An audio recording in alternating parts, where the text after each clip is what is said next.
First responders are known as a family.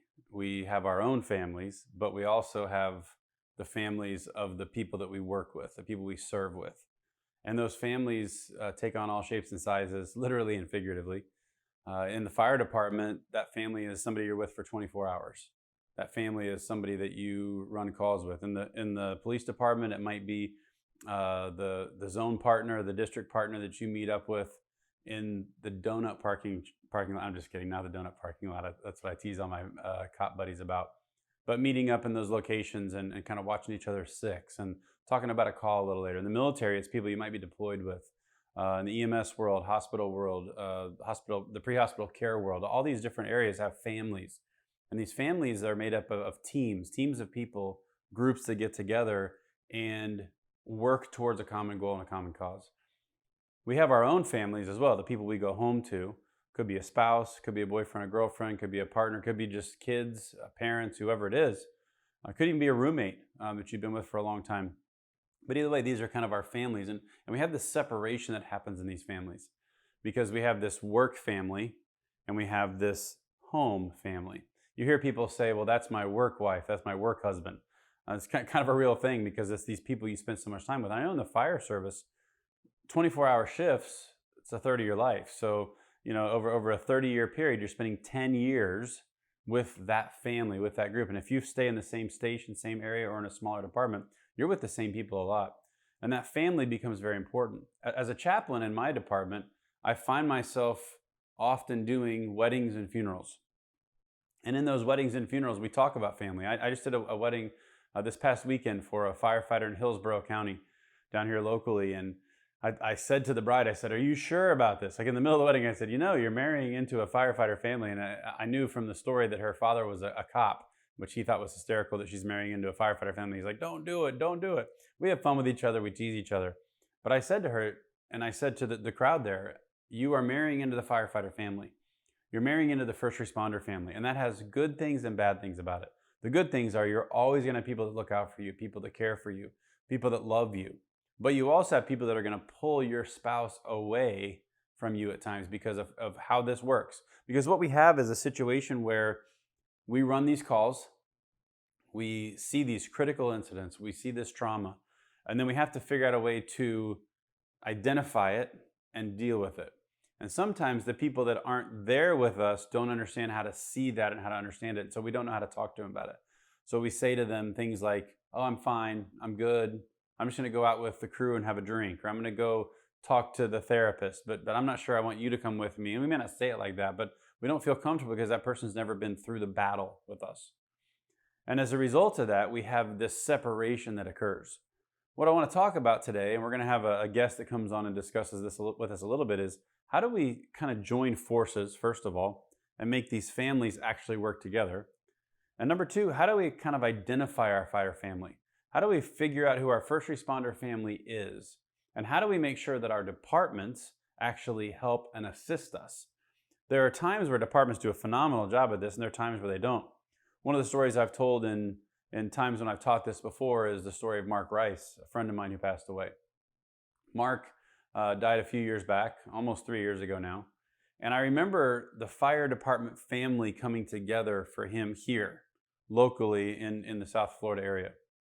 We came through, we did what we needed to do, we had the funeral for him, we took care of his family, but then we needed to get him back to Colorado where he is from for his family to be able to bury him, to be able to take his ashes and to be able to do what they wanted to in a ceremonial way out there. And I remember having a discussion and thinking, how do I do this?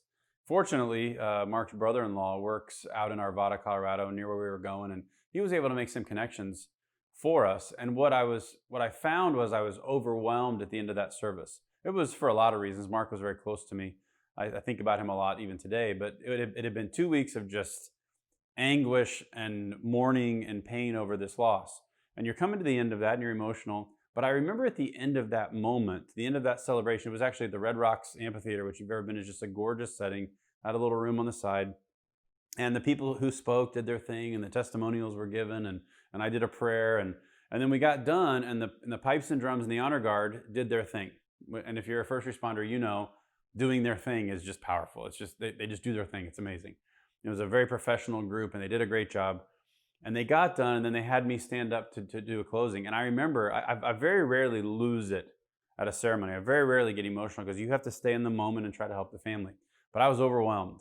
And I remember thinking, these people, a lot of them don't even know Mark, don't know his family.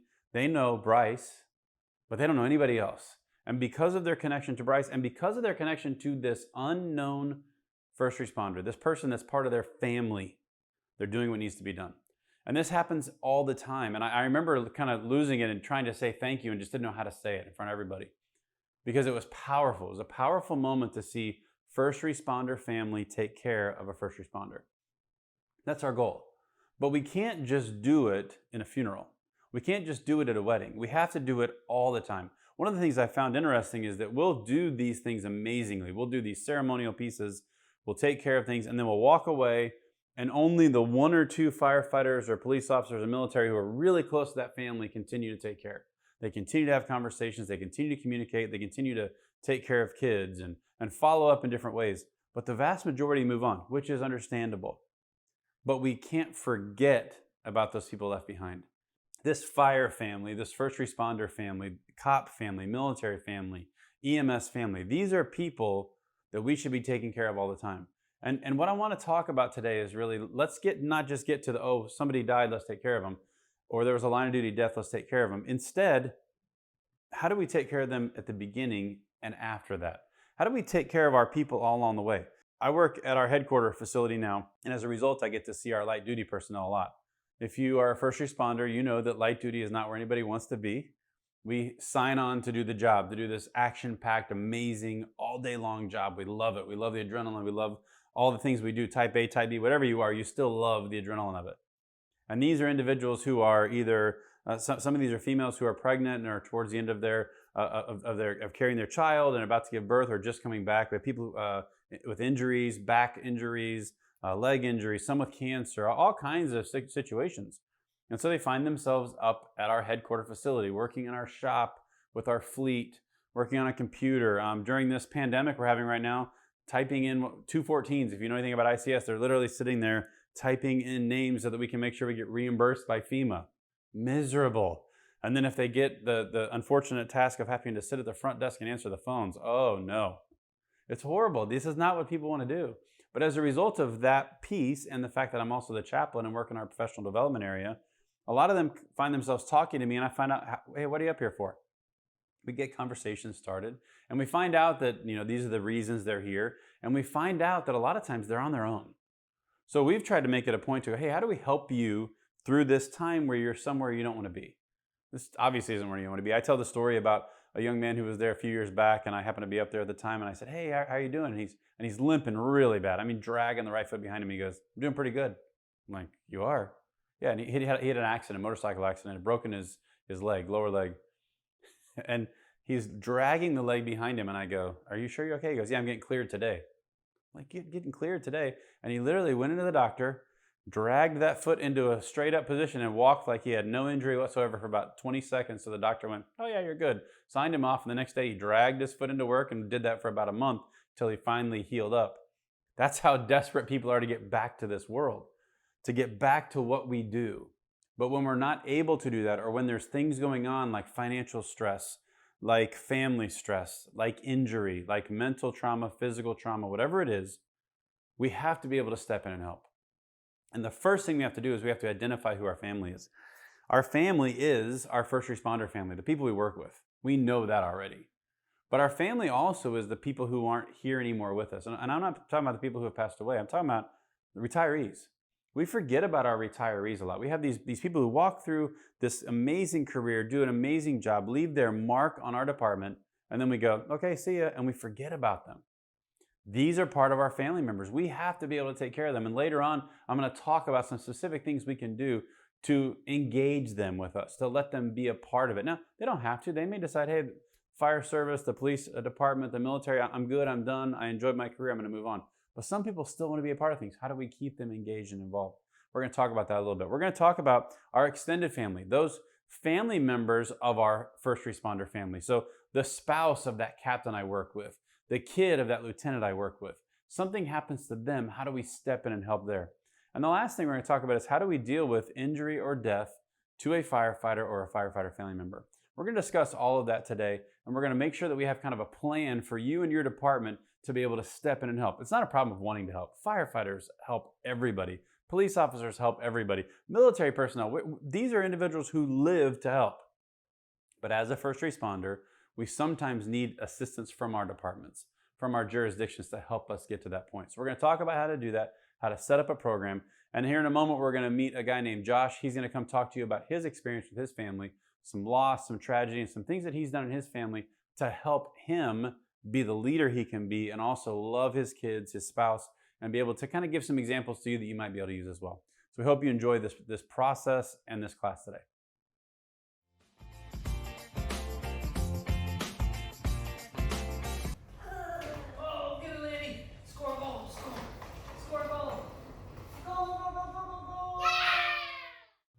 All right, so this is Josh Lauer. We said that right because I remember when I first met you, I thought it was Lower, and that's probably what everybody calls me Lower from time to time since I was in T-ball. So Josh and I work together at the fire department. I have a lot more time on than him, of course, so I'm more senior, seasoned, all that stuff. But I actually knew your wife when she was a really little girl. I coached her sister and brother, so we got to know each other pretty well very quickly going, how did this happen? And just like me, you married out of your league, just like I did. Yeah, married up. Yeah, married up. That's sure. what we did for sure. So Josh is somebody who has kind of a cool story. So I want you to, first of all, just kind of introduce yourself, tell everybody who you are, kind of how you got in the fire service, stuff like that. Okay, yeah. So I'm Josh Lauer. Grew up in this area, Palm Springs, Palm Beach County area. Went to regular school, actually bounced around and went to UCF. Ended up at FAU for a little bit, thought I wanted to be a teacher. And then ended up at Palm Beach State College after a friend had put the bug in my ear a couple times about the fire service. I went and rode with him. Got into EMT, did my medic. Ended up going to get my fire inspector and my bachelor's. Finally got hired by Green Acres Fire Rescue. Spent 2.5 years there. And actually one of our chiefs called me one day. He's like, did you apply? I'm like, apply for what? He goes, did you apply for the county? I go, I don't even have a CPAT. What are you talking about? Hang up. Couple like minutes later, 30 minutes later, he calls me, goes, CPAT 4:00, get over to Palm Beach State College. So, mount up, go over there, do the CPAT, put in my application, and a year later I was with the county. Wow. So 2.5 years with Green Acres, and then I'm in my 5th or 6th year now with county since 2015. Cool. So, yeah. And you have a wife and 2 kids? 2 kids, yes. How old are they? I have 2 kids. Jacob is 3 and Landon's 8 months. 8 months, okay. I love pulling your Instagram up every once in a while because literally you'll be like, hey, it's 10 o'clock. Jake and I are hanging out. Daddy daycare. Who's up for whatever? And you like just have some type of adventure. You're also a DJ, so which is the first thing I found out about you. And I thought one of the funniest videos was you DJing for your kid during when coronavirus first started. What did you just like set up this whole like playlist and a video, and I was dying. Yeah, so a lot of DJs were doing Facebook, Instagram lives, just keeping people entertained during quarantine. So I threw it up in the back patio, set up my equipment, put out the slide, and basically was just DJing for my neighbors and my son, and he's running around having a ball. A lot of Hakuna Matata, Yeah, I started out with some Disney. My Disney mix is actually really popular. Every time I go to a bar, if I play that, it always gets asked for more. It's Lion King, Little Mermaid, Aladdin. I play all the classics. It's kind of funny how you go from the DJ who's doing certain things, and all of a sudden you have kids, and you're like, wait, what just happened here? So, well, one of the cool things that we've talked about is you are somebody who has done a lot of self-development. I lead the professional development for our department, Officer Development Academy. So we've talked a lot about some of the things you've done in your own life. So share a little bit about kind of how that started for you, why you did it, and then maybe even like some of the things you've learned or some of the, I mean, this is a guy, we're talking like books, we're talking about conferences, we're talking about all kinds of different things. Yeah, so I would say it started back, ending high school, going into college. There were just things that I noticed that some people got. They knew how to do things a certain way, and for whatever reason, I felt like I didn't know how to do it, and I wanted to know how to do it. And so I'd start researching it. I'd go Google it. I don't even know if YouTube was around then, but I would find whatever resource I could, torrents, whatever I could, to find access to books or information regarding the topics I wanted to learn about. I think one of the greatest ones I got into back in the day was neurolinguistic programming, which is like how words affect, the way you hear it or the way you interpret it. Like if I say I have to go to work, it's an obligation. But if I say I get to go to work, it's like, hey, this is fun. I get to go to work. It's a blessing, an opportunity, as opposed to, oh, I have to go to work. Yeah. So neurolinguistic programming is spinning words to trick your brain to make you want to do things. Anyways, fast forward, got into the fire service. I think I got a little bit complacent, or maybe just like, I hit my career.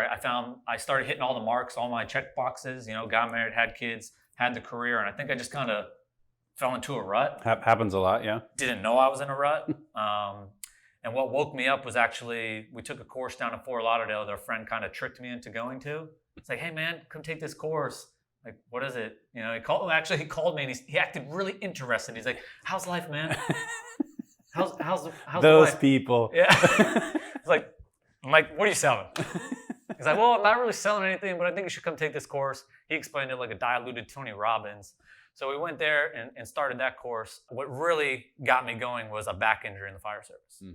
So here it is. I identify as a firefighter, a DJ, a husband, a father, family, whatever else you want to add in there, all the little microcosms of what you identify as.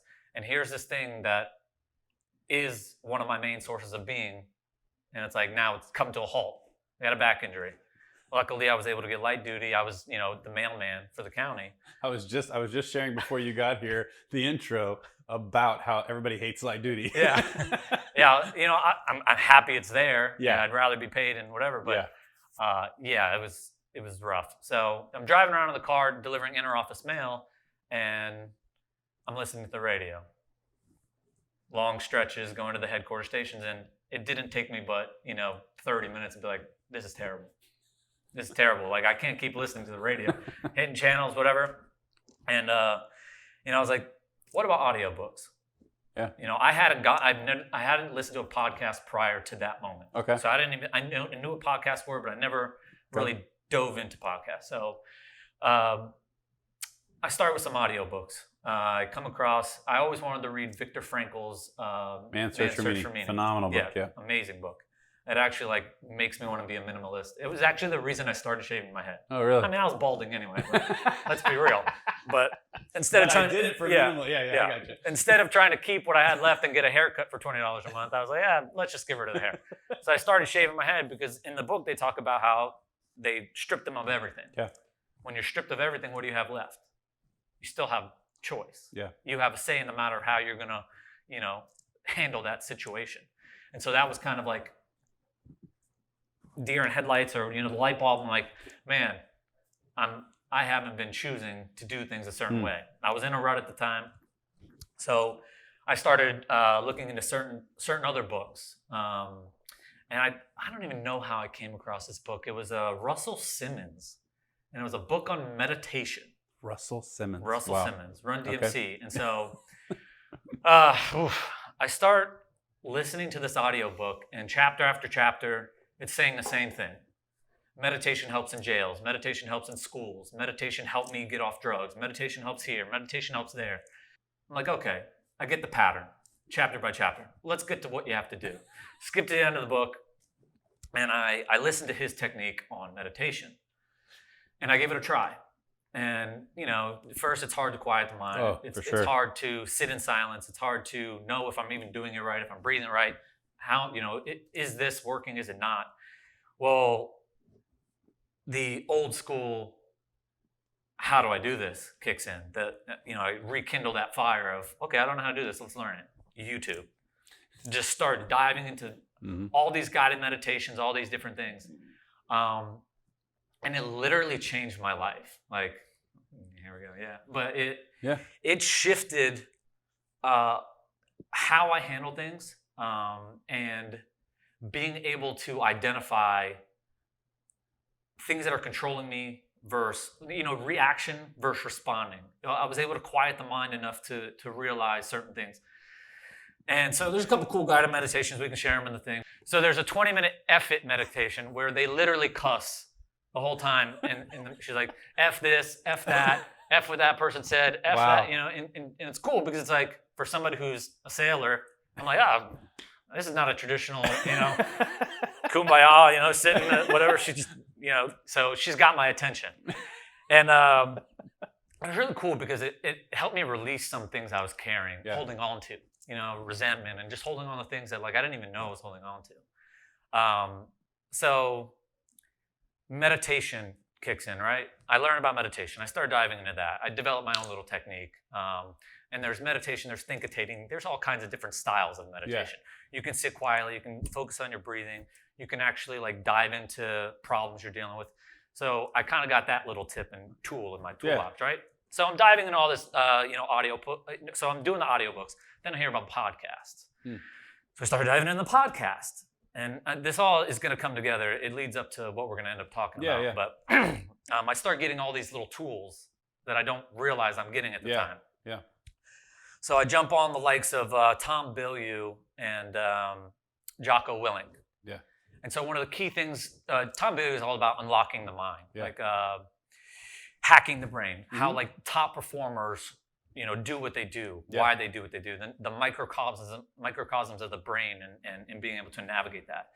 But both of them, Jocko Willink and Tom Bilyeu, had something in common, and it's extreme ownership. Extreme ownership, yeah. Extreme ownership.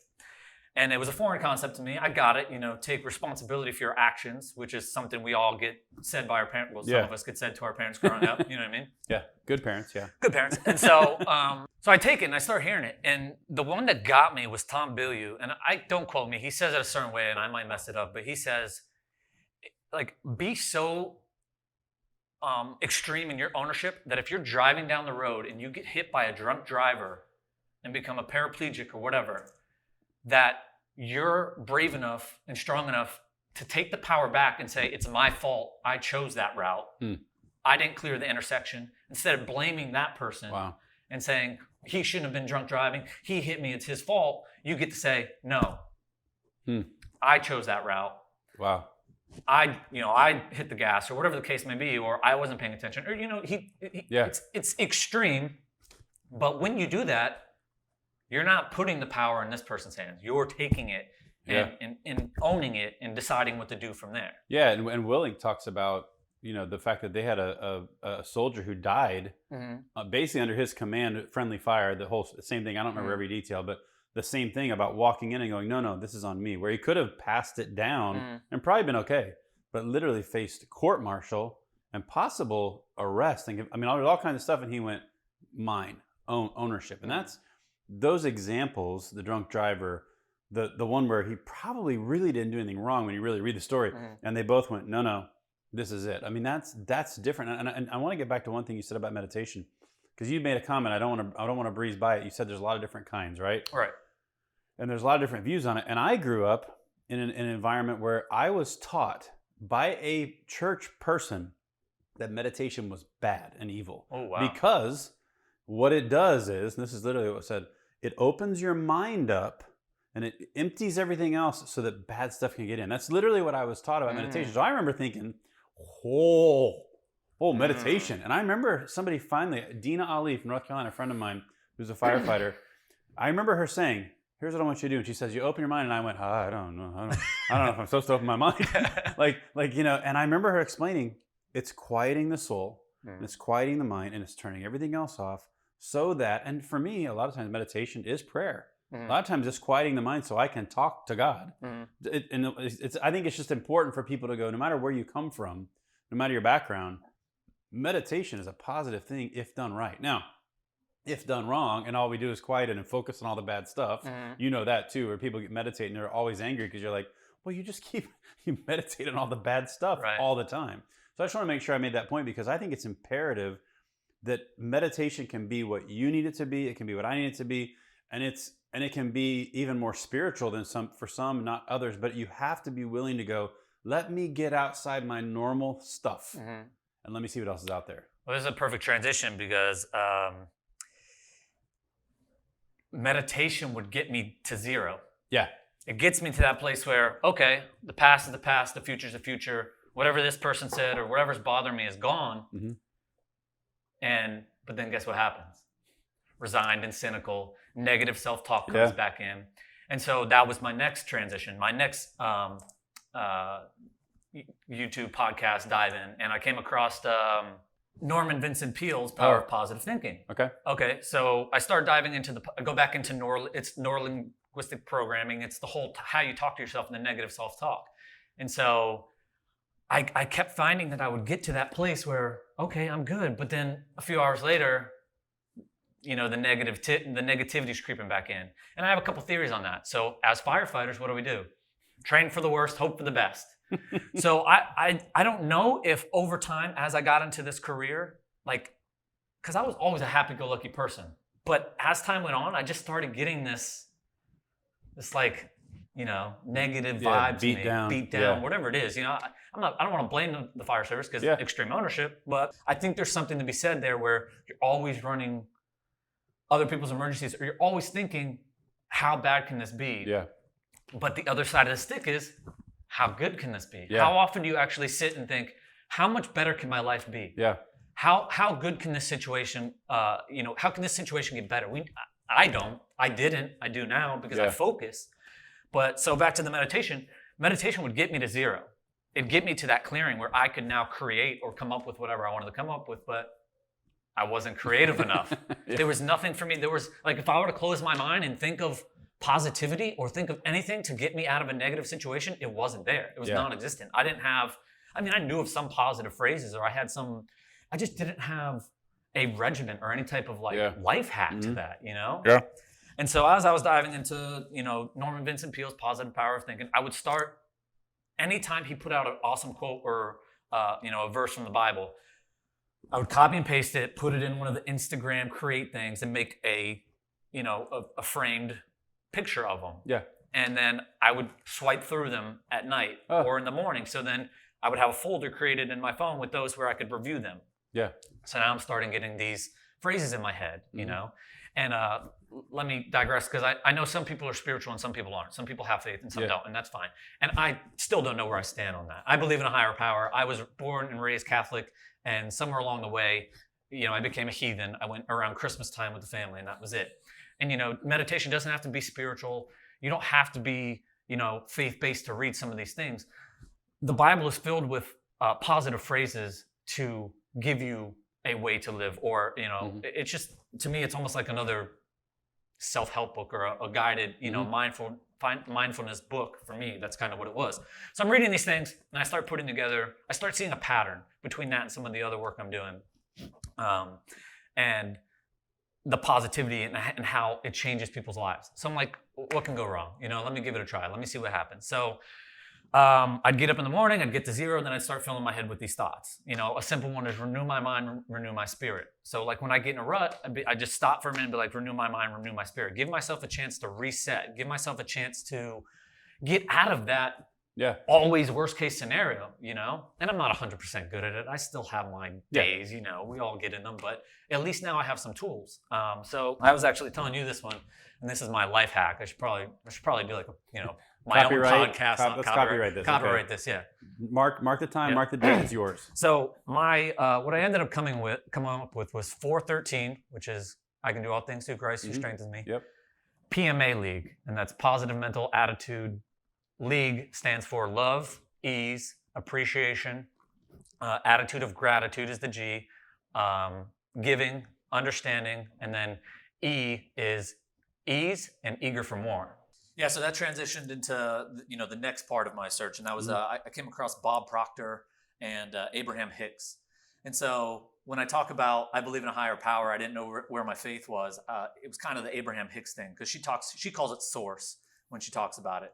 They talk about abundance and love and gratitude, and she's the one that talks about ease and eager for more. And I didn't know what those were. I had to dive into them. It was a long Google, YouTube. I did so much diving in and research. That was probably an easy 3 to 6 months of my life, just trying to get to the point where I understood what they were talking about and what it actually meant. And ultimately, it was slowing down enough to actually feel grateful for something. Thank you for this chair that I'm sitting. Thank you for this AC in this house. It's so hot out here in the South Florida, right? Yeah. You know what I mean? Just actually taking a moment to be grateful for the littlest things, right? Mhm. And I started doing this stuff, and I'm starting to notice a switch. Hmm. I'm giving appreciation where it wasn't done before. I'm giving gratitude where it wasn't given before. And I just start focusing on, instead of my life is hard or this situation's difficult, I just start thinking life is easy. Yeah. Life is easy. It's what you make it. It's easy. Life is easy. And so the eager for more part, this is like the weird part that it may or may not make sense to everybody listening, but we get so caught up in more. I want more, and some people that might be achieving more. Some people that might be buying more, whatever more is for everybody. It might be abs. It might be, drinking more tequila. Who knows? I would take abs. I would yeah, take abs. yeah. So, but we're always looking over there. Yeah. It's never enough. The grass is greener kind of idea. Yeah. It is. Okay. So this is where I like what she teaches, Abraham Hicks. She teaches, the universe, source, whatever you want to call it, God, is for expansion. Like they don't like God or, whatever, however, I don't know how she words it. I'm spitfiring here, but it's like the universe doesn't want you to sit still. Okay. It doesn't want you to be complacent. Look around you. There's people always developing new stuff. There's growth. You know what I mean? And so what she teaches is grateful for all I have and eager for more. So instead of just being like, this isn't enough, I need more, and being ungrateful, it's slowing down to say, I love everything that I have. Yeah. I appreciate everything I've had, everything I have now, and everything I'm going to have. Like, I'm grateful. I'm open to receiving more. I'm eager for that more. I understand there's a gap. There's always going to be a gap. You get hired as a firefighter. What's next? I want to be a driver. I want to be a lieutenant, whatever it is. Or, that's the track that people teach you. Yeah. Whether you realize that you're just going down that track because people are coaching you to, or is it really what you want? Yeah. And so, okay, I'm a firefighter. Well, is that enough? Some people it is. Other people are like, well, now I need to be a lieutenant. And so now you got this gap and you're trying to close the gap and you can work towards the gap. And that's where goal setting and all that comes in too. But being grateful and learning all you can and appreciating the firefighter while you're the firefighter until you reach that goal. And then the next, or same with any aspect, insert anything, and that's how that works. And I think part of it is your perspective, because you talked about the difference in people's viewpoint. For me, my faith in God is huge for me. And so for me, like as you're talking, I'm listening and thinking, okay, there's a passage of scripture that I always go to. I both know how to be abased and how to abound. The verse, basic idea is I know how to have a lot and how to have a little. And it's basically, I'm choosing to be content in whatever situation I'm at. Right. And I think for me, that's what I go back to. Maybe not a mantra like you're talking about, but this is why we're trying to explain to people, whatever background you come from, you can find a way to find happiness and to find joy. And even in this 2020, I have people all the time say to me, 2020 is the worst year ever. And I mean, listen, it's been bad. Let's be honest. I saw somebody post something today and it said, okay, who had seeds coming from Asia as August? That's the next thing. Like who had that? And so it's this, I get it. I get we're frustrated. I get that things are going on. But to find the individuals who have a balance and perspective and focus before all this came, for whatever reason you have it, it allows you to deal with what's going on because you go, okay, I know this isn't perfect, but I'm happy with my family, what I have, where I'm at.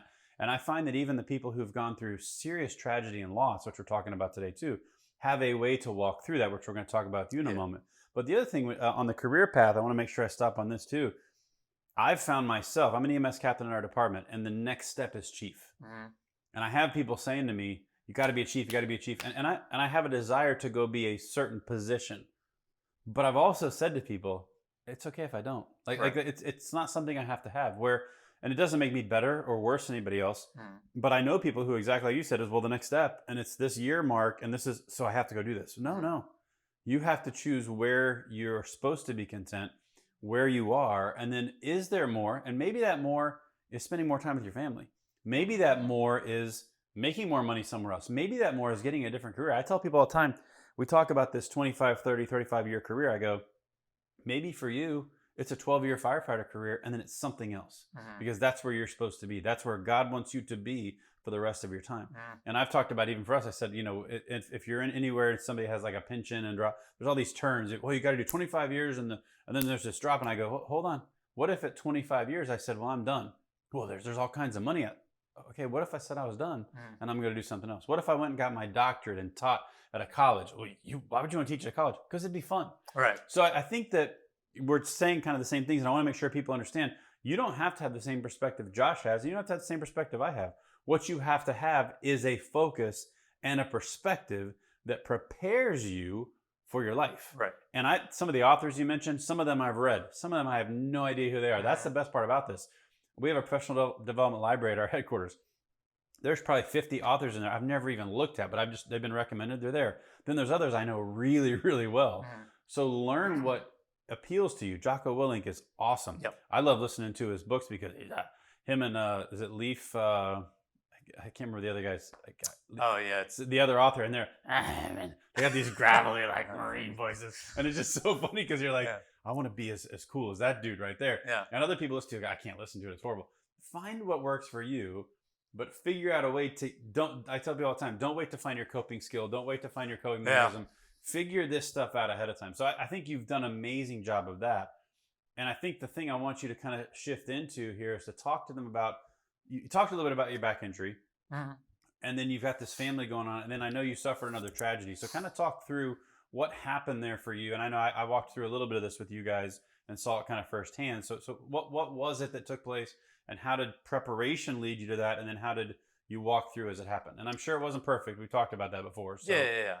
Before we hit that, there's two more things that are going to pertain, because this builds up to how that happened. And so the other two people that I dove into were David Goggins and Andy Frisella. Oh, great. And so Mental Toughness Academy. You know, I've been talking about meditation. I've been talking about the love and the abundance and the soft side of the world, right? But here comes these hard, these guys that... Did you just bleep yourself? I bleep myself. That was good. Yeah, like these guys that... We didn't bleep him. He actually just figured it out. These guys that went through the ringer. Yeah. You know, one guy, I think he was shot in the face. He was, Andy Frisella, I believe he was shot in the face, if I remember correct, his story, or knifed in the face or something. So he was dealing with a scar. He was overweight. You know, he has a story. He owns a First Form company, but he puts out a podcast, and it's he put out the challenge 75 Hard. Oh, yes, okay. Yeah, and so I actually ended up trying that challenge, you know. That's a hard challenge. But him and David Goggins are all about mental toughness, you know. You're only operating on whatever percent of your brain, 10% of your brain, 40%. When you think you're done, you're nowhere near done. Yeah. Push it harder. When you wake up in the morning, that thing you don't want to do, go do it. Embrace the suck. Embrace the suck. Yeah, he says it all the time, Oh, you don't want to work out today? Guess what? Today's the day you're going to work out. Yeah. Oh, you don't want to I've noticed that like around the fire station, I'll do things that like I normally wouldn't do. Oh, that trash can, the bag's hanging over the thing, normally walk by 100 times.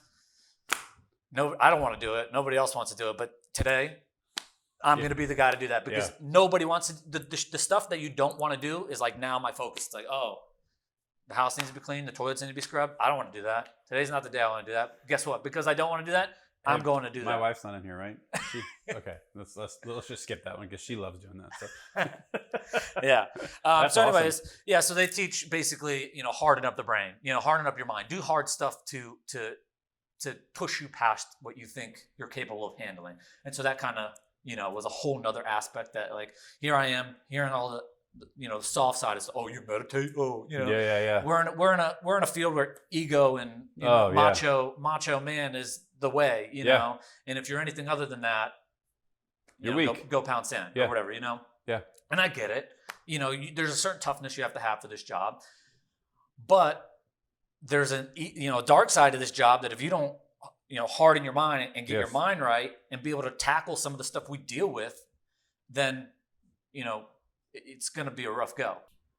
So all of that was my dive in. I mean, I was heavy 3 months of now I'm getting up at 5 a.m. in the morning to meditate because that's what the elite do, right? I started studying all these people. Jocko gets up at 4 a.m. Yeah. Tom Bilyeu talks about getting up in the morning, taking cold showers. Who is, I'm actually trying to think of the cold shower guy, Wim Hof. So I got into Wim Hof breathing techniques. I started diving into this whole community of like trying to hack your brain and get better. Yeah. Right. So tying into that course I talked about before, my wife and I get conned into going to this course. Which means your wife gets conned into going to the course. Well, she saw what it was about. She's like, I want to do it. I said, okay. Paid the money to have her join me. And so the first part is all about getting out of your own way. They backdoor the English language. So that's how I explain it. They change the English language a little bit to form these distinctions, and then they kind of coach you into seeing your own BS. Right? Okay, gotcha. So, or blind spots. BS blind spot. Blind spots. Good job. Instead Good of job. the whole S word, it's blind spots. So a blind spot is like you know what you know what you don't know what you don't know. Okay. We know how to be firefighters. Yeah. We know we don't know how to be a brain surgeon. Right. But we don't know that we don't know how to XYZ, whatever it is. You know, you read a book, you get enlightened on a new subject, you know, or you stub your toe and you find out that day you can stub your toe on that thing. So now I need to watch that. You know what I mean? Something happens and you start to realize things. And so they kind of hack you into your own BS, blind spots. And what they teach or what they kind of coach you on is there's patterns you're running. Something happened to you a long time ago and you're running a pattern because it happened to you. That person picked on you on the playground, so now you don't feel worthy because somebody picked on you. You failed miserably at getting a job, so now you're not, you know, whatever. Your parents didn't love you. You know, they had extreme cases when I was there where they brought somebody up and a girl had gotten so this is where it gets weird. She was raped by her family, but when they bring her up there, this is the teaching point here. They draw two circles on the board, right? And I've had this conversation with you. And this is where this is one of the key things that helped me with my tragedy and my loss. And I'll tie all this in together. And one circle is stories. And the other circle is what happened. And then, you know, there's middle. So something happens. We'll use her case. She was raped per, you know, they break it down and say raped is a term that law created or that humans created, right? So in the physical world, what happened? And so she goes to explain, I got touched and whatever. And we don't need to hear exactly all the details. So you were touched. What else? Bad things were said to me. I was belittled. I was degraded, whatever. Okay, that's what happened. What are the stories around that? And she had a lot of them. Yeah. I'm not worthy. I can't trust guys. Yeah. And the list goes on. And so they ask her about her life. And she had, a kid from, I don't know if it was multiple, I can't remember if it was multiple kids or whatnot, but she had a kid and couldn't keep guys in her lives. Why? Well, for them, their explanation, who knows? There's multiple reasons. You never know why anybody's life is what it is. But the stories of not being worthy and not being able to trust guys, she just had a pattern. She's running the same game, right? Okay, so when you apply that to, say, our career, you run a bad call. What happened? You ran a bad call. What are the stories around it? It's sad. It's tragic. I can't live with this. Whatever you create around that. Yeah. Well, you have the choice, or I know. This is what I learned, through Wim Hof and reading all these things. Is with this big brain of ours, you can choose what you want to believe if you identify it. If you can get the blind spot out of there and bring it to light, which is what I do when I meditate. I'll wake up in the morning, I'll sit quietly, I'll focus on my breathing, and then I'll start thinking, what's bothering me? What did I do wrong with my wife? What did I do wrong at work? Or I just think of things after I quiet my mind and get to zero and fill it with positivity. Then I'll kind of I call it thinkitate. I'll try to think through some of my problems and try to figure out, what happened? Yeah. What's the story around it? How can I live powerfully around that? Right. Okay. So transition to what you asked me about the loss. So we were expecting our second child at the time, and we were 38 weeks pregnant. I was actually on shift. We were excited. My wife called me. She told me she was having, contractions or pain or whatever it was at the time. And on the first baby, she had Braxton Hicks. So, we found out she just needed fluid on the first go round. So we were not too concerned. She goes to the hospital. Contractions start getting more. We were thinking we're having a healthy baby boy or healthy baby. I'm sorry. We didn't know the sex at the time.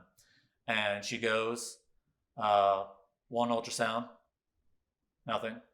2 ultrasound, nothing. I freak out, leave work, come, get there for the 3rd ultrasound, nothing. Non-viable baby, dead baby. So at the time, I hadn't used any of my techniques. It was just shock of the matter, dealing with the loss of a baby. And my immediate thing, I just fell into my wife and tried to console her and make sure she was good. Prayed, hugged her, consoled her. It was an S sandwich, and at the time I didn't know that all the stuff that I had done, all the work that I had done leading up to that, was basically going to be almost a guidebook on how to handle it, right? Mm-hmm. I can talk about it. It's the lines are blurred now because it's like to me, it's like I accepted it almost not immediately, but it was pretty quick how I transitioned from loss to acceptance. Right. And I don't know if that was just me and how I deal with loss, or if it was all the tools and techniques, and I'll explain. Yeah. And so we're in the hospital. 2-3 days go by. The baby finally comes out. Or I think the baby came out a little quicker, but we were in the hospital for a little while.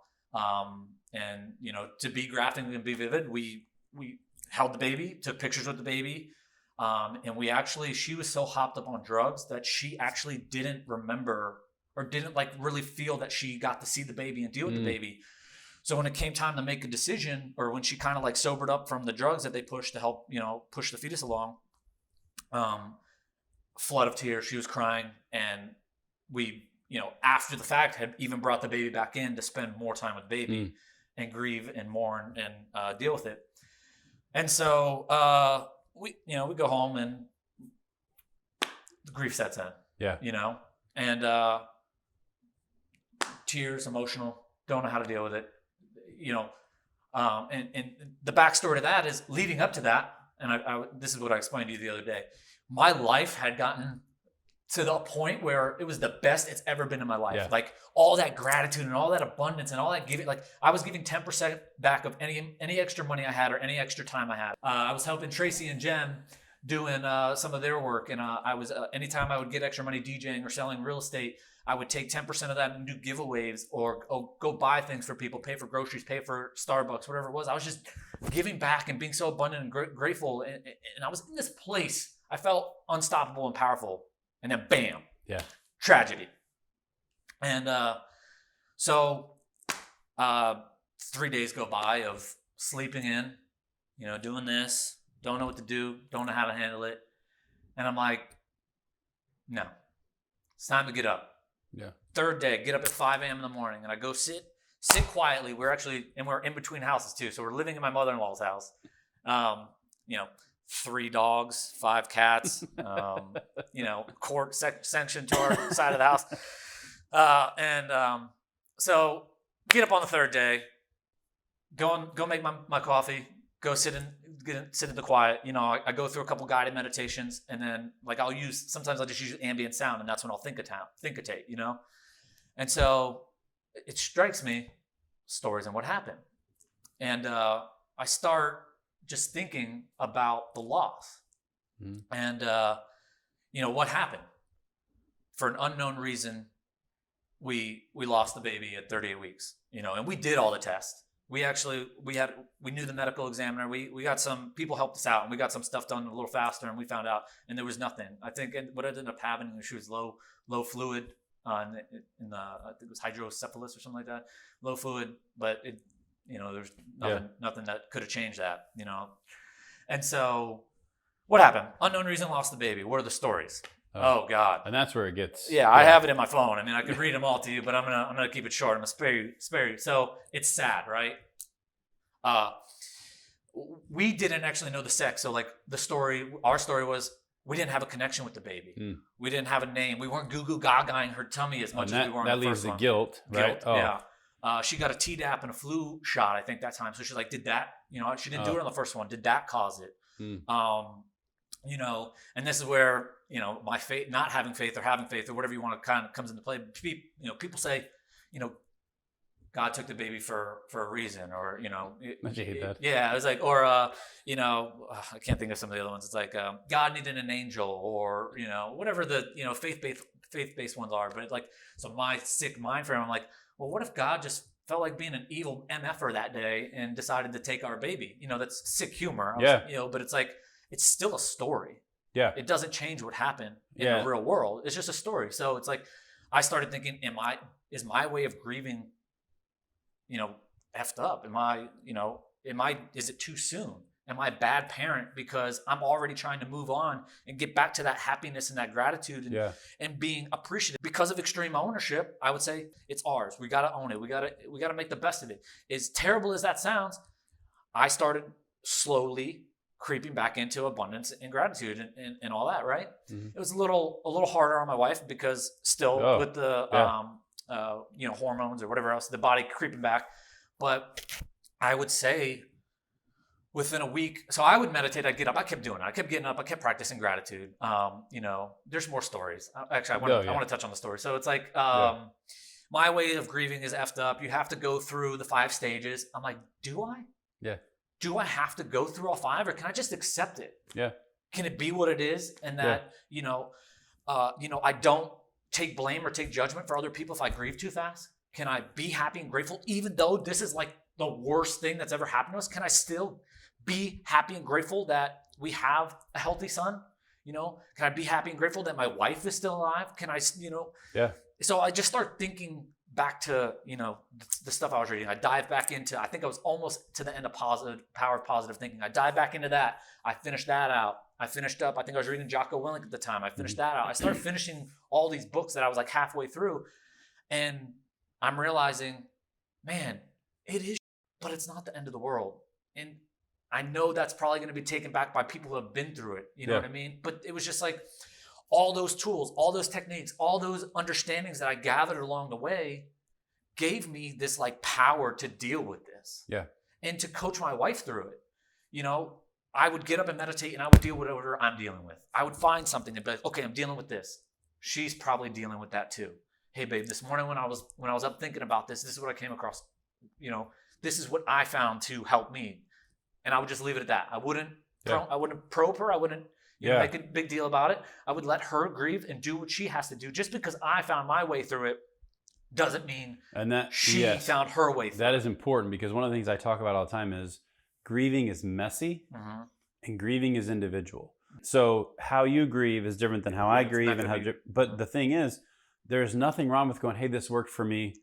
Right. But the last thing that you should do is force it on people, because when that worked for me, go do it. I've seen this with people in recovery all the time.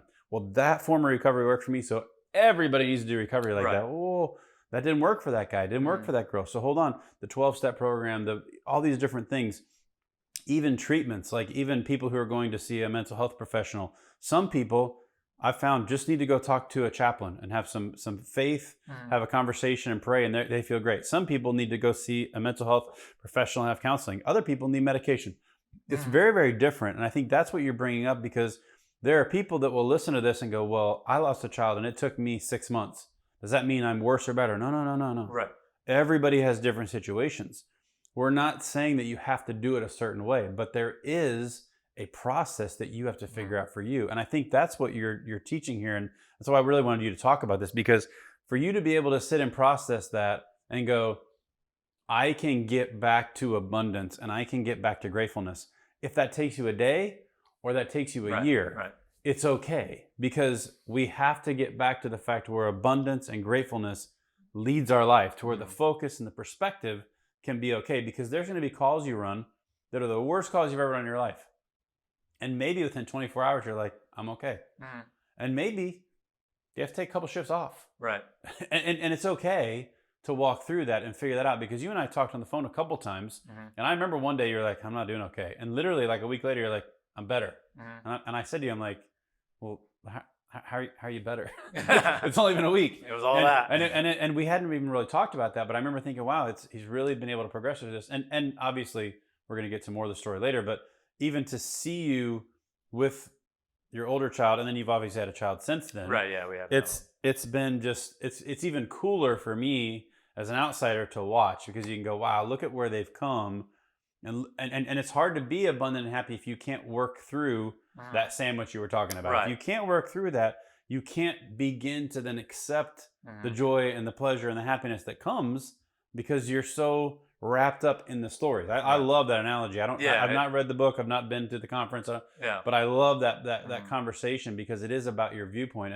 And I know for me, I learned a long time ago, it's your worldview. It's your filter. It's your, how do you see things? Do you see things through this lens that's all cloudy, or do you see it clearly for what it really is? And some really, really good points there. Yeah, so I'm glad you said that, because when you actually asked me to come see you, I was like, man, I need to put like a disclaimer, like, just because I do it this way, or just because it worked for me, it doesn't mean it's going to work for the next person. You know what I mean? And that's kind of like the blind spot. It's kind of like the girlfriend or the guy you know that's running the same pattern all the time. You're like, dude, you just got done with the same girl. You're doing the same thing with the same girl and or the girl that dates the same bad boy over and over and over. Yeah. So it's like, if I come and tell you, you need to change, you're not going to change until you till you figure it out on your own and you find that blind spot on your own. That's why I love that program, where it's like, hey, I finally see, like, man, I've been doing this, and this, and that's why these patterns are leading to this result. Maybe I should change this pattern. Yeah. Right. And so I don't know. That's my first loss of a baby. I don't know if my way's right or wrong. It worked for me. It literally was a toolbox that I gathered along the way, and each tool worked. The point is, you created a toolbox. That's the thing is, if you don't do anything to prepare yourself, when tragedy strikes, you're not ready. So I mean, that's really the point. Is I tell people, new recruits, new police officers, new military personnel, new firefighters, you are going to see bad stuff. It is coming. So don't wait till it happens and then go, wonder how I cope. Right. Have a conversation with yourself, at least on that side of things. You went even deeper than a lot of people do with the meditation, but even just I tell people, figure out what you like. Do you like to sit and pray? Do you like to sit and listen to music? Do you like to go hit golf balls? What is it you like to do that gives you some peace, and have a plan so that you can, and it may not work for you at the time, but you have 2 or 3 things to go. I have 3 or 4 things lined up. Here we go. I know for me, it's the back patio, a little bit of music, and just leave me alone. Occasionally it's raining. I can't do that. So what's the next option? So it's a nice patio, isn't it? So you just looked at it. I'm like, see people on the video. I see an overhang. I'm like, what are you talking about? People without the video can't see. We might have to show them later. So, but I think that's important. That it doesn't have to be what you did, but you had a plan and you were purposeful about it. But you were purposeful, right? With yourself. You were developing yourself so that you were ready when it happened. I have a plan now. Oh yeah, I get it now. And like, I would encourage people, when it's hard and when you're running, like, don't run from it. I know it's going to be, you're probably going to cry. You're going to get upset. Lean into it. Just try. That's what I got from Andy Frisella and David Goggins. Lean into the suck. If you're afraid of it, do it. If you're afraid you're going to cry, if you're afraid that you're going to have to sit with an emotion and sit with it, do it. Because on the other side, you might just come out on a better aspect of it. You know what I mean? Like, I didn't do that for a while. I would run from my feelings. I would run from extreme ownership. Like, I would put the blame over there or not sit in it. And like, now, because of them and because of those teachings, it's like, if I see a pattern that I don't like, I'll lean in. I'll sit and think in it. Like, I'll just lean into it even harder. You know, there's a dark side and a light side. Yeah. Use the dark, use the light. Know that the dark's there. Explore it. Try your best not to get caught up in it, because you can. You can go down that sucky avenue and get stuck down there. Yeah. You know, but find the tools, or I have my tools. Everybody, figure out your own technique, but know that there's the other side of the stick. Yeah. And that's Abraham Hicks. She talks about, for all the bad, there's good. If you're having negative thoughts, stop. Or if you have negative feelings, sit in those feelings, lean into them, identify them, write them down. What am I feeling? See if you can discover where it's coming from. And then just take the time. You don't have to write. I write them in my phone. I don't. I have 1,000 notes in my phone since I've been doing this stuff, exploring everything. Identify it. Do it in the morning. I get up an hour before. I get up at 5 a.m. That's what I do. I get up at 5 a.m. now. It's the only time I can get quiet time. It's the only time I can get anything done with the kids and the wife. If I don't get up and do it, my day's destroyed, because I'm a nastier person. Not that I'm a nasty person, but the morning is my chance to clear all my BS and move forward. So anyways, lean into it. See what the other side of the stick is. I dealt with it. I leaned into it. I did my best to handle it head on, extreme ownership it, and see what the other side of the coin is. So what is that led to with your family now? Because I know that you had done your preparation to be a better father, a better husband, better firefighter, all those things. You go through the tragedy, you walk through, you deal with it. Obviously, there's still moments where I'm sure there's pain and there's anguish that come from it. But obviously, okay, you have another child. It doesn't mean, everything's fine now. What has been the focus to then allow you to continue to be a good father and a better father, a good husband and a better husband, a good firefighter and a better firefighter? How do you How do you do that? Yeah. I mean, being a good father and a good husband, you'd have to ask my wife. You know what I mean? No, I'm just kidding. Yeah, I mean, I have my bad days. Absolutely. I'm pretty sure I was in a rut like a week and a half, 2 weeks ago, but I noticed, I was able to see the pattern. Yeah. And she knows if I'm like, we get tired. Think about our job. Our sleep is terrible. Yeah. Like we're run down. We get tired. When I'm tired, I'm reactive. There's like, there's no good. And that's most people, I think. Yeah. And I've mastered the 20-minute cat nap. Like that's my thing. If I start seeing that I'm being reactive with my wife, because I'll pay attention. Like, am I responding to my wife and my child, or am I reacting? Yeah. And it was very important for me to learn to respond to my child. The first time that he talked back to me the way my wife and I would talk back to each other. Mm-hmm. So one of us snapped one day, and the next day and a half, Jacob says the same thing. I can't remember what it was. You know what I mean? Don't talk to me that way, or whatever it was. I don't know. Yeah. And I'm like, I look at my wife. I'm like, babe, I think it's time to think about how we're talking to each other and how we're responding to each other. You know, he said so many cuss words because I'm a sailor, but so all that, I dove back into the self-development. I got away from it for a while, and you can call it self-help, you can call it mindfulness, call it whatever you want to call it. Yeah. I went back to learning and reading. Like, I pride myself on learning. If I do something wrong, teach me how to do it right. Yeah. If I failed, or maybe it's not the right way, just teach me another way, And so I started thinking about how I am with my wife, how, like, all the learning I did, and I noticed how it helped in tragedy. What if I start diving into things related to fatherhood and diving into things related to, being a husband?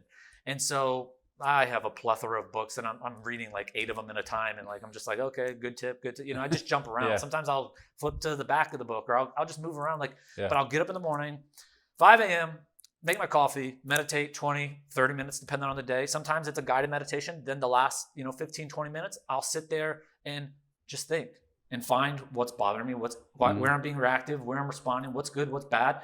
And then I'll move into reading. I'll put it on like just sound, and I'll sit there and I'll read, read until shift, read until the kids come up, And so that's helped me grow. It's a lot. You talk about, what's going on now, 2020 and COVID, like, you're locked at home. In the beginning, you're locked at home with a toddler. Yeah. Terrorist, I think, is the word. Serious. But, I'm also careful with my words. I don't like to call him a terrorist. Not to his face. Not to his face. Anyways, I call it the terrific threes. You know what I mean? I try to make the best of it. I do my best. And sometimes it's messy. Sometimes it's right. Sometimes it's wrong.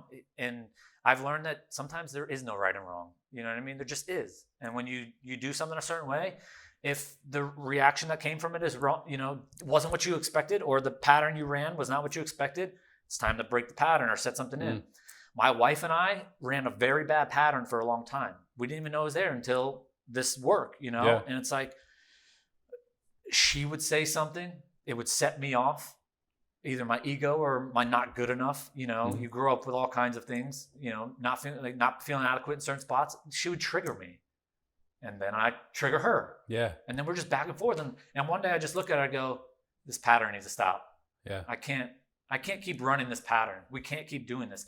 It's starting to have Jacob say things that we don't like saying. I don't like saying this. I don't like being this way with you. Yeah.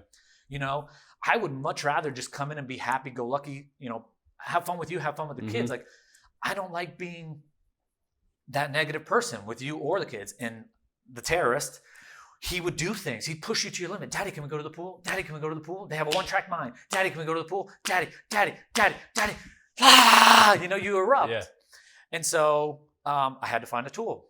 Yeah. I started diving into these books. Somebody turned me on to 1, 2, 3 Magic.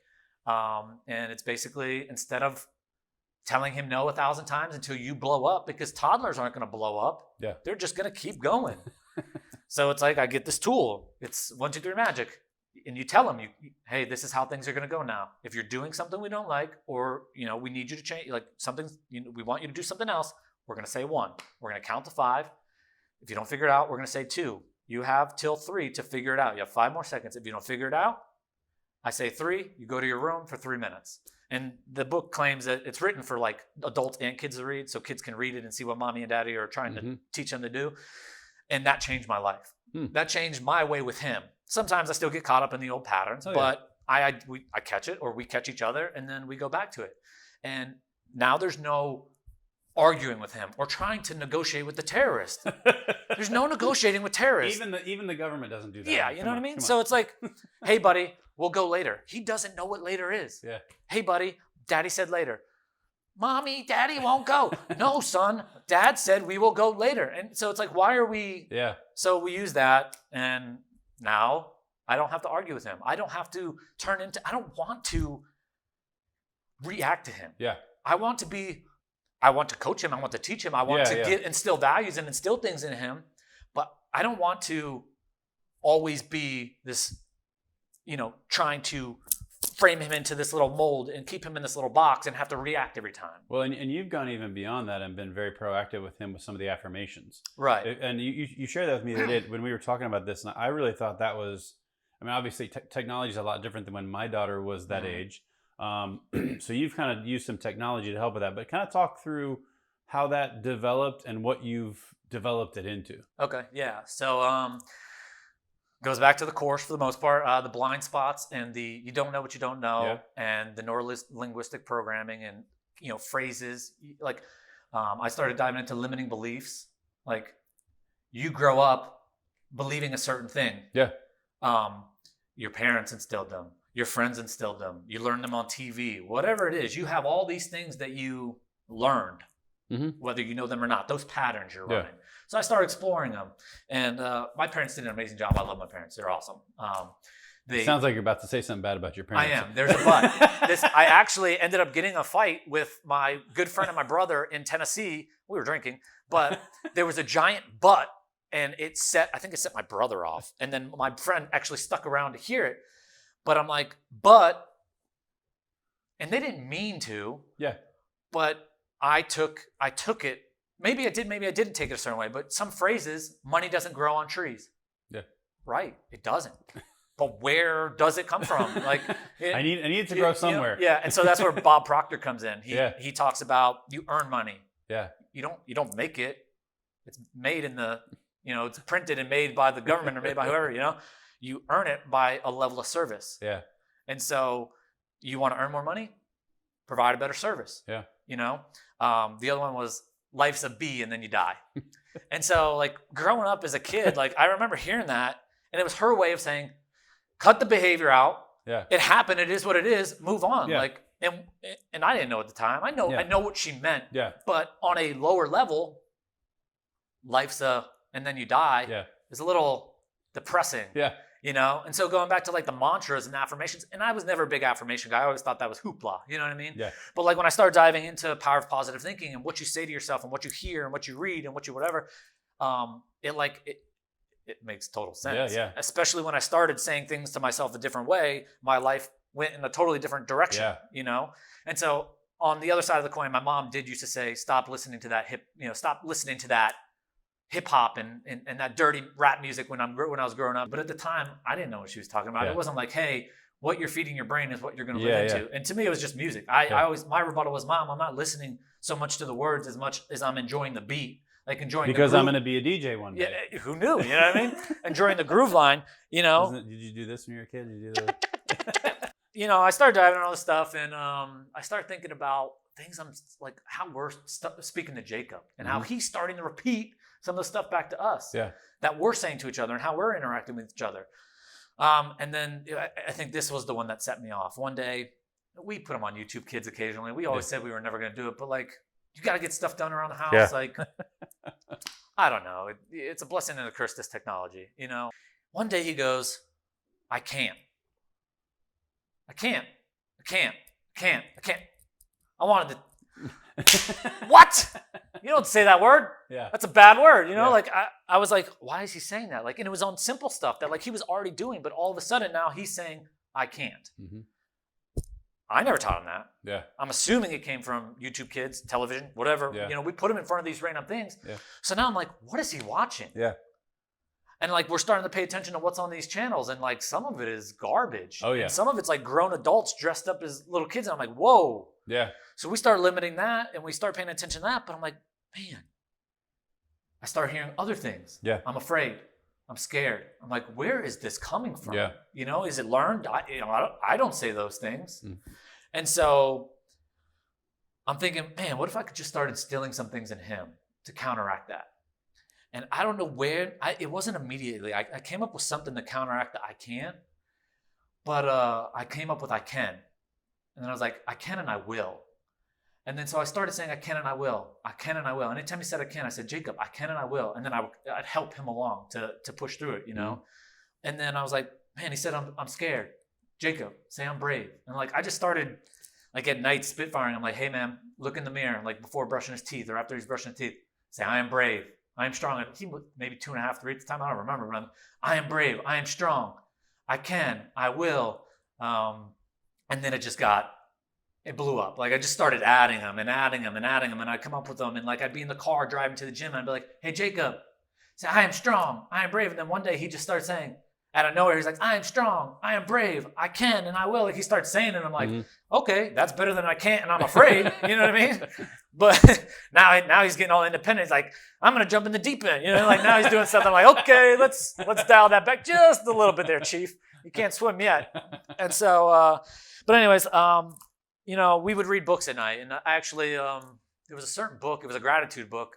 Thank You and Good Night is what it's called. It's a really good book. But it's like, you know, I would read it to him every night because I was practicing my gratitude. I'm like, I need something to help him because me just saying it to him isn't enough. Like I need him to like see it, believe it, you know, start buying into it. So I get this book and it's like, you know, thank you for my bed. Thank you for the light. Thank you for the sun. Thank you for the flowers. Thank you for the bees. Thank you for the strawberries. Thank you for grandma, grandpa. Thank you for, you know, this pillow. Thank you, whatever. It goes on. It's a story. And so then I'm like, man, how cool would it be to like take pictures of him and his friends and his you know, his cousins and me and him and me and his mom and everybody and putting affirmations over it. So like I came up with this, like I was gonna, so Amazon, you can make a book, and I went to go upload everything and the photo resolution was off. So I still have to fix it. But I was gonna make this book that like at night, we could just flip through. And so in the meantime, I have the photos on my phone. So I was like, we'd go in, you know, we go in bed and I'd read them to him. It's like, I am happy. I am brave. I am sweet. You know, I am adventurous. I share because I care. I am more than enough. I am a learner. I am free to be me. He's fishing naked. I am loved. I am a lover. I am confident. I have the freedom to choose. I have a positive mental attitude. I am grateful. I can and I will. That was his first fish. So he wasn't good at casting or whatever, you know, and finally he did and he caught the fish and I'm like, it was perfect. I am abundant. And this is weird. I practice, you know, universal laws and believing in infinite power and everything. And the worm that we were using that day is in the infinity sign. So I thought that was really cool. I'm abundant. I'm a leader. And that's my side of the family, the 3 generations. I always do my best. This one I got to work on the wording, but it's like, I find fun and ease in all situations. So like, it's a little mouthy for him. So I just say, I find fun. I choose happiness. I am generous. I am a good listener. I am focused. I am strong. I am coachable and teachable. And so time goes on. And now it's like, I go to put him in bed and sometimes I'm tired and I just want to, because I lay on the bear, give him 5 minutes. I'm like, you got 5 minutes. Go to bed, son. You know, sometimes I read the book or whatever. Now he's like, Daddy, affirmations. Daddy, affirmations. That's like awesome. now he's asking to see the photos and read the words. And it's also like a cool moment where, you know, I'll lean into him and we're kind of like nuzzling and hugging and being with each other, you know, and like sometimes I'll get an I love you, Daddy, at the end. And like, that's like the heart melting moment. It's like, all right, you got me, kid, you know? And he knows how to manipulate the system already. For He's sure. like, Mommy, I love you. My wife's like, what do you want? What do you want, kid? Little terrorist. So it's really cool to see all those, you know, it's cool to see him develop. And like in some of the books I read, like I read a lot of the parenting and the like, I started diving into those because I'm like, man, I don't even know what I'm doing. You know what I mean? I have no clue. I'm doing my best, but it's like I started thinking about some of the limiting beliefs that like, you know, I started to see that my parents didn't mean to. They were just phrases or whatever. But it's like you start to think about some of the stuff that you grew up hearing, and it's like, man, Well, it can dictate the rest of your life. Yeah, and I think as when you become a parent, you understand your parents better, obviously, but you also typically emulate their behavior and their parenting. My parents are great. I took a lot of that from them. We've had conversations about things that I think we probably should have talked about that when I was younger. You should have explained it. We've had conversations because you're not going to do everything perfect. My daughters, we've talked about some things that we did wrong as her parent. So I think you walk through that and you figure out what's good and use it and get rid of the bad. And I think there's a passage of scripture that talks about removing the curse from your family. So like you can't just go, well, we've always done it this way. It's always been bad. Let's just keep doing it. Fire service. Yeah, exactly. 100 years of tradition unimpeded by progress is a fire service. So same sort of thing is how do we learn from the positive and use that? And how do we learn from the negative and go, hey, I'm not going to repeat that. So Josh, one of the things that we talked about was that you have made it very intentional that you're going to hang out and spend time with your son. Now, as a firefighter who works 24-hour shifts and comes home, And as daddy, a DJ. yeah, and a DJ, daddy daycare sometimes takes on a new meaning, and now you have two. But I thought some of the posts you made were hilarious. I thought one was, I'll never forget it. One was, well, Jake and I are hanging out, daddy daycare, who wants to hang? And you like took suggestions, and you ended up going with somebody somewhere. I can't remember what it was. But the other night you had a video of you guys playing soccer inside the house. And I mean, with COVID, you've had to get a little more creative, obviously. We talked about you DJing for your son. How it can't just be that, oh, I just love spending time with my son all the time and it's amazing.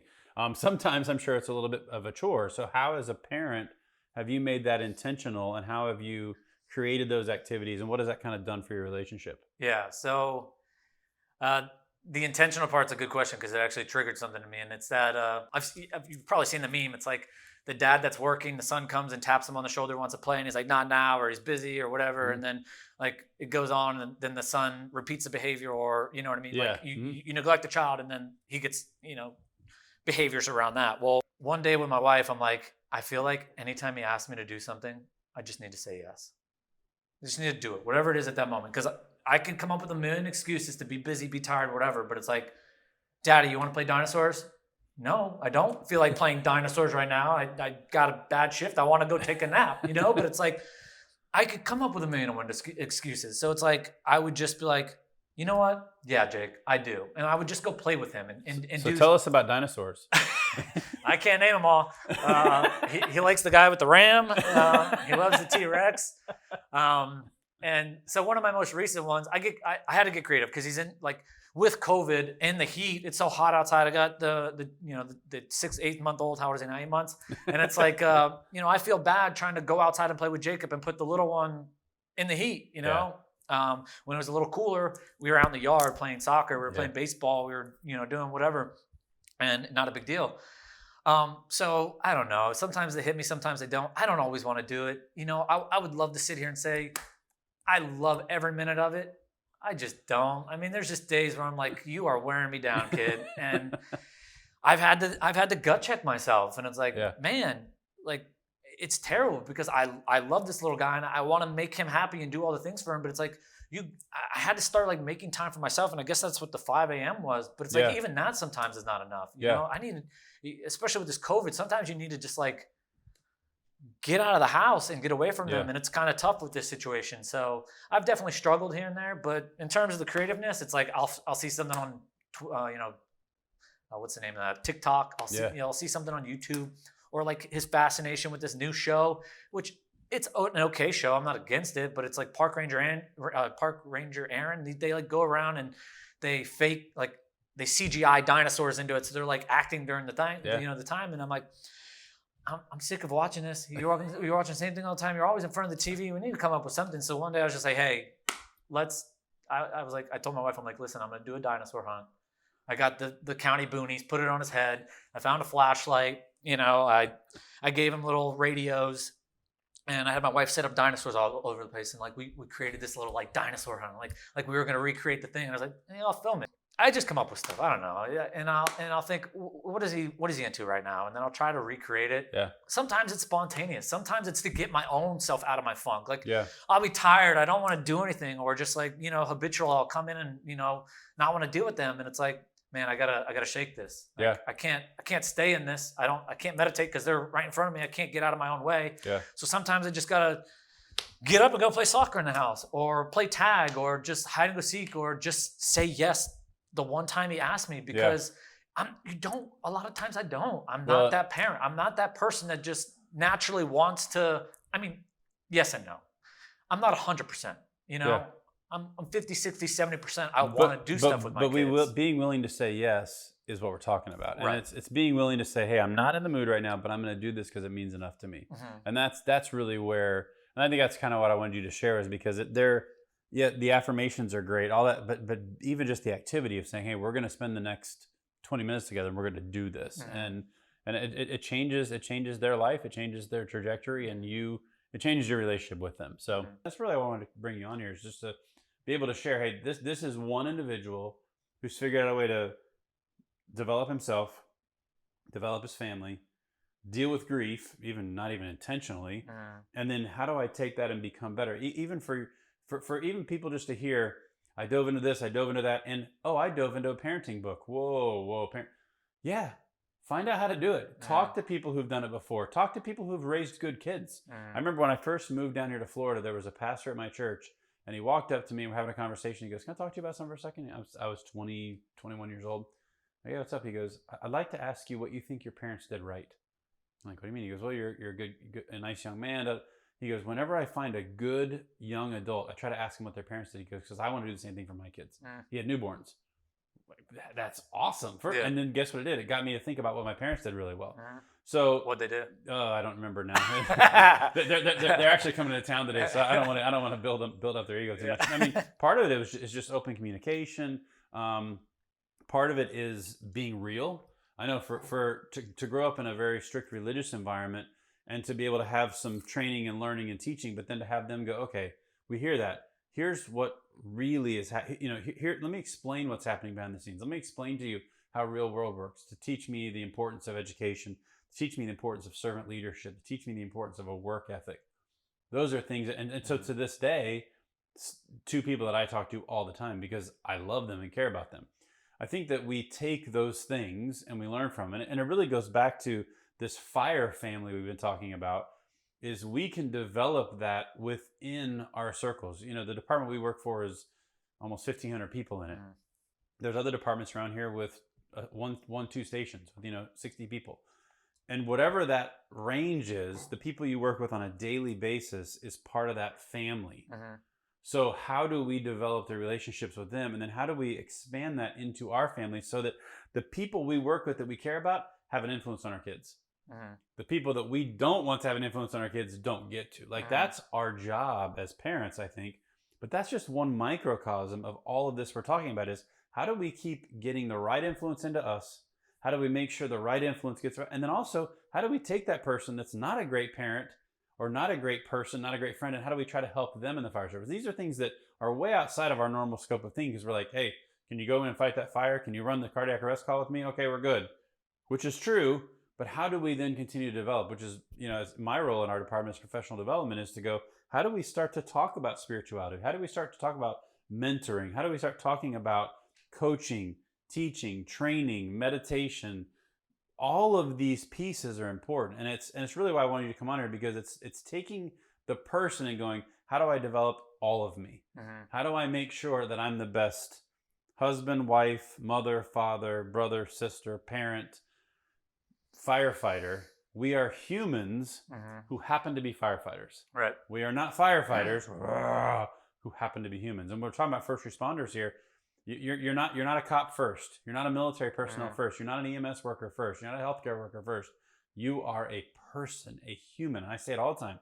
A human who happens to be this other stuff. And if you get your identity caught up in just this career, you're done, because eventually it's going to go away. Yeah. So it makes me think of Tom Bilyeu, and this is like one of my key identities now. And it's like he tells a story. He says, like, as he was growing and developing, if you pride yourself on being the strongest in the room, there's always going to be somebody stronger down the road. You're going to get old, you're going to get decrepit. If you pride yourself on being the smartest in the room, there's a chance there's always somebody smarter. It's like, if you pride yourself on being a learner, I love that.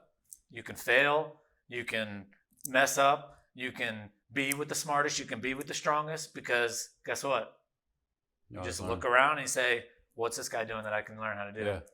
And it's work. Unfortunately, it is work. Like, everything I'm doing is work. Like, it's not, if I just go about my business, I turn into this reactive, pattern running person. But if I get up at 5 a.m., I read some books, I meditate, and I think about how I want to be and who I want to be, my day is different. I am different. Results come in a different, more efficient manner than if I just wake up and go about my day. You know what I mean? It's intentionality. Yeah. And it's not, my way's not right or wrong. I know that. And I'm not the best at anything I'm doing. Everything I've learned has come from other people. I haven't developed anything. I haven't come up with anything. It's just, I was tired of being certain ways or seeing patterns, and blind, you know what you know, you know what you don't know. Blind spots were, thrown in my face. And once they're thrown in your face, you can either live with it or you can start making changes. And unfortunately, or, fortunate for me, I wanted to do the work. Some people don't want to do the work. You got to want to do the work. You got to want to get up. And even though it sucks, you got to lean into it. And even though you might not want to do it that day, you do it that day. Like at my station, me and my driver have like an agreement. It's like, we'll come in and like, we'll start talking. We're like, we're going to work out today. We're going to do this day. And they're like, we have this agreement that like, because we don't want to do it, guess what? We're going to do it. You know what I mean? Like, you don't want to do it? Go do it. Yeah. Because there's a reward on the other side of the stuff you don't want to do. The hard stuff, there's always going to be a reward on the other side of that stuff. Thank you for joining us, because I think the principles you're talking about can be learned. And whatever works for you, do it. Make yourself better. Become the better person. You'll become a better firefighter too. Become the better person. And that's really the message we want to get. So thanks for joining us. Yeah, you just got to step out of your comfort zone and know that you don't know everything. So as we've talked about kind of determining who your family is as a first responder family, your immediate family, extended family, how we help, we've also discussed with Josh about what it looks like on a day-to-day basis working at a fire station and then coming home and dealing with family and really being brutally honest about some of those negative emotions that come and how you work through those, and even dealing with tragedy. And in the first responder world, the departments we work for, the municipalities, often have a say in how this plays out. And we want to kind of finish with this conversation for those of you who are watching who just aren't sure what to do on a departmental basis from a larger agency perspective. We really need you to understand is, first of all, there is definitely a need. It is important for you to have a trained team prepared. And that trained team doesn't have to be a bunch of psychologists or clinicians. It could be some firefighters who really care about mental health. It could be some firefighters who care about just taking care of their brother and sister firefighters, first responders. It could be clinicians. It could be people in your department. It could be chaplains. It could be social workers. A lot of people that can be involved in this. But what you want to do is get a trained team. And the importance is this: there needs to be some basic compassion training. When there's a loss, when there's a tragedy in a fire service, Josh shared about the loss of their child. If you don't have anything in place, then all that happens is the people that work with Josh, if they have some basic understanding of human decency, come show up and go, how do we help? And maybe they bring some meals over, and maybe they start a plan for how to bring meals for a few days. And really, there's not a whole lot else that happens. In fact, wrong things get said. As Josh mentioned earlier, well, maybe God intended this, or some of those horrible things that get said because people just don't know what else to say or what to do. So because of that, what we want you to understand is if you could start to have some trainings, maybe it's once every 6 months, maybe it's once every year for that group of 3 people, that group of 10 people. Maybe you have a bigger department where you can have 25, 30 people who really believe in this. And the idea would be, how do we have basic compassion training? How do we talk about the 5 stages of grief? How do we talk about the fact that, as Josh mentioned, you may not have to go through all the stages. You may be okay a little quicker. How do we deal with the people who are dealing with this over a longer period of time?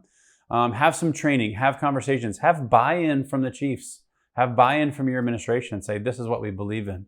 I know for us at our department, we have a social worker that works with our mobile integrated health, the community paramedicine team, and we're fortunate to have that. But that individual often will step out of that role and be the social worker for us and go, let me help you get resources. Because if we have a team of people who know what the resources are around, we may say, hey, this is what's next. I don't know if a lot of people know, but for a firefighter, a line of duty death, there are benefits that come to that family. There are actual money, dollars and cents that come to the family for children to get educated. We found this out after a line of duty death a few years back and didn't even know anything about it. These are things that are available. Memorial services, plans, ceremonial. Those are pieces that can all be done by these groups. Another thing that is important is training family liaisons. It's important for you to have a point person who can deal with all the stuff. We call it the gatekeeper, the liaison. So there's a loss in a family. The entire fire department goes, we're here to help. And they show up. Well, if there's not one person who can handle all those requests, it can get very, very overwhelming, especially in a large department. So develop a family liaison program. Have individuals who are trained to say, I can be that gatekeeper, so I can go, family, what do you need? What do you need? And then we can send a message out to the entire department that says, here's what officer so-and-so needs. Here's what this individual needs. Here's what we need to do for them. So we need you all to stay away for the next 2 days and offer privacy. Let the family deal with this grief. We need the lawn mowed. We need meals to come in. We need something to be done at the house. Whatever it is, now that message gets out, and now those firefighters, now those police officers, now those military personnel can go, oh, there's something I can do. And they show up and it's organized. It's in an organized fashion. These seem like very common sense things, but a lot of departments don't understand this and have never set that in motion. The other thing is have some type of help for those people who operate in the family liaison position, because when they're done, they're going to be exhausted and they need probably some time off. We've talked in our department about possibly giving a shift or two off after that, just to allow them time to recharge themselves, because they're handling so much depending on the level of loss that takes place. And then utilize your technology. There are apps out there. There are things called, I think there's one's called the Genius app, and it allows you to actually set up times to actually bring meals. What a huge concept, right?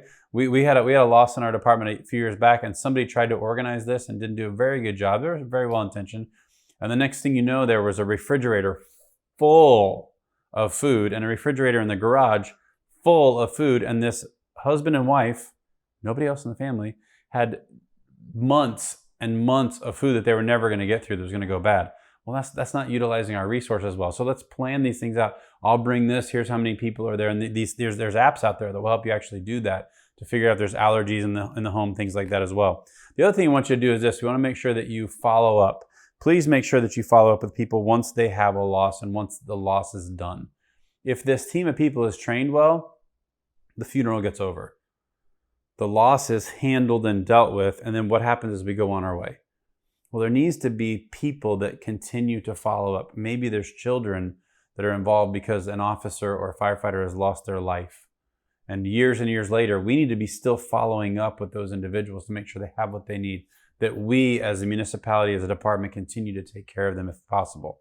The culture that we have is very, very good. We actually help people very, very well. We jump in, we help wherever we can, but sometimes we don't know what to do. So the department can step in and say, here's how to make sure this is done the right way. That's why it's important to have this buy-in. And a lot of times it's very simple. You just simply say, who are the people interested in doing this? How do we get them involved? And then put somebody in charge of the group. That group then has a mission, has a focus. They get the training they need to continue helping. There may be months that go by. There in a department in a smaller size, you may have years that go by where you don't need to be doing anything. There's not anything active to do. And then all of a sudden the loss comes, you're prepared because you stay trained, you stay ready to go. And what we really need to do is start talking about this all over the culture of the department and from all different positions. If you can get buy-in from your top down, that's huge. But also you need to be talking about it with all of your new people. Anybody who comes in and gets hired needs to understand, here's what we offer to you. Here's what our department will give you at any moment.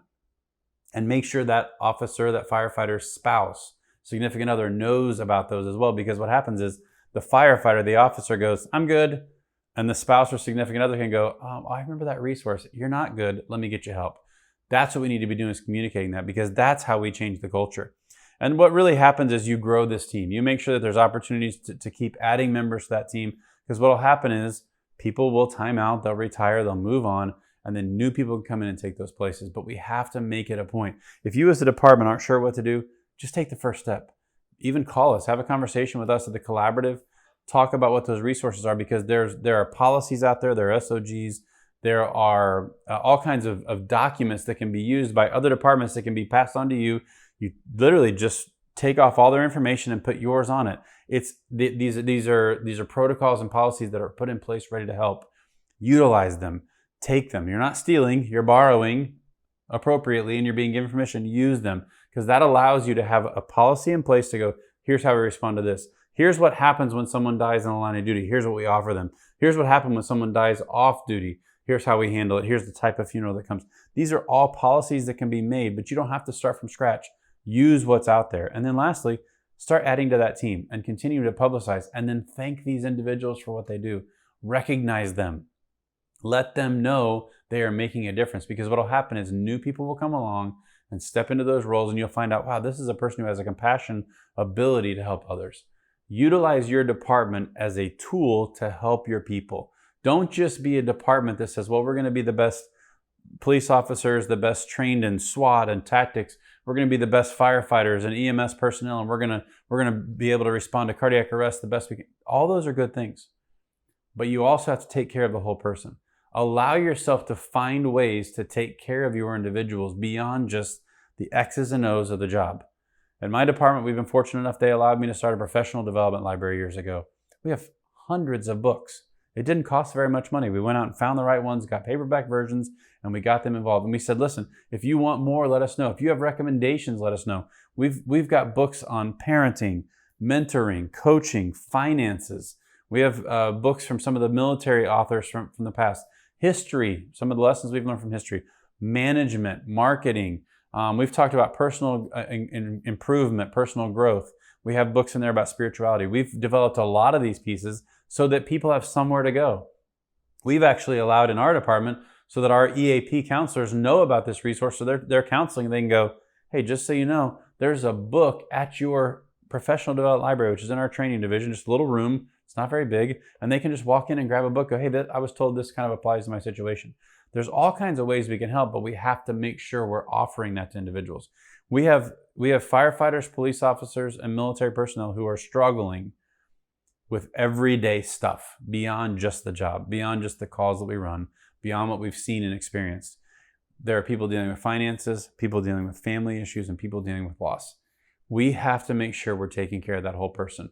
Whatever that looks like for you, be intentional about it. Be focused about it. The lessons we learned from Josh today about what he did in his own personal life are great. We should be doing that individually ourselves, but as a department, we should be doing the same thing. How do we help develop the entire person?